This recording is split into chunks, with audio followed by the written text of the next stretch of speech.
হালিমের specially গরুর বড় বড় পায়া।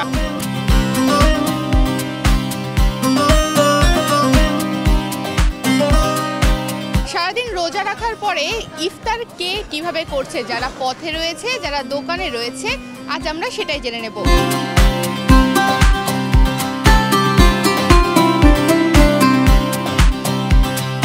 বসুন্ধরা টয়লেট্রিজ প্রেজেন্ট ঢাকার ইফতারে এই মুহূর্তে আমরা চলে এসেছি মোহাম্মদপুরের জেনেভা ক্যাম্পে এবং আমরা দেখে নেব এখানকার মানুষ কিভাবে ইফতার করছে, এমনকি দোকানিরাও কিভাবে ইফতার করছে।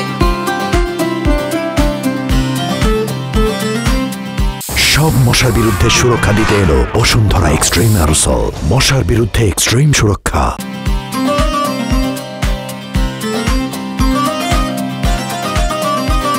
ইফতারের নিচে হচ্ছে বটি কাবাব, চিকেন আর হচ্ছে আপনার চিকেন চাপ, আর এগুলোই আমরা সবসময় খাই, কারণ এখানে এই ক্যাম্পের বাজারের চিকেনের আইটেমগুলো সবচেয়ে বেশি মজা আর কি।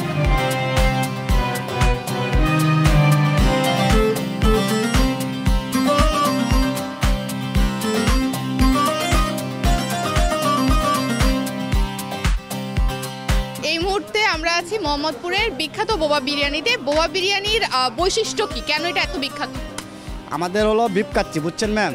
বিফ কাচ্চি আছে, মোরগ পোলাও আছে, জালি কাবাব আছে, বুরানি আছে। তো আমাদের ফেমাস হলো মেন গরু কাচ্চি। আমাদের প্যাকেজ আছে 4টা। একটা হলো ভিআইপি 220 টাকা, রসশো চিকেন শো 220, একটা হলো স্পেশাল কাচ্চি 140, একটা নর্মাল 100 টাকা, আর কোয়ার্টার হলো 70 টাকা।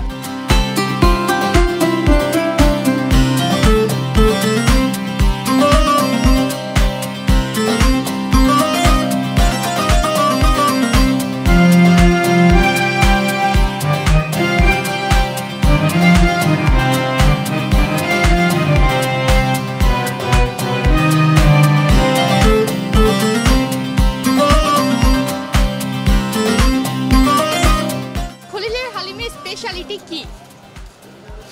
আমার হালিমের স্পেশালি গরুর বড় বড় পায়া আছে, আর আমি আজ 40 বছর ধরে বেশি ইনশাল্লাহ।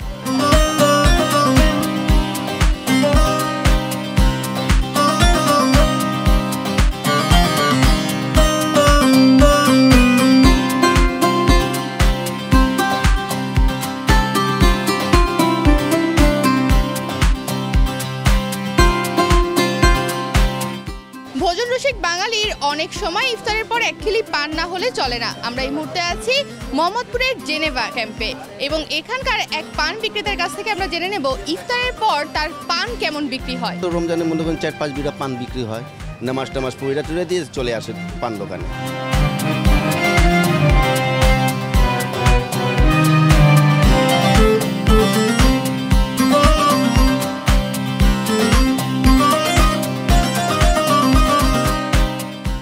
শুধুমাত্র ছোলা, বুট বা মুড়ি নয়, মোহাম্মদপুরের জেনেভা ক্যাম্পে পাওয়া যাবে লুচি, কাবাব, এমনকি বোবা বিরিয়ানিও।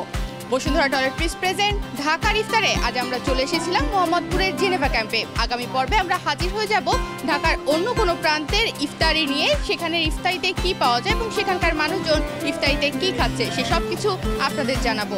তনিমা রহমান, বাংলাদেশ প্রতিদিন।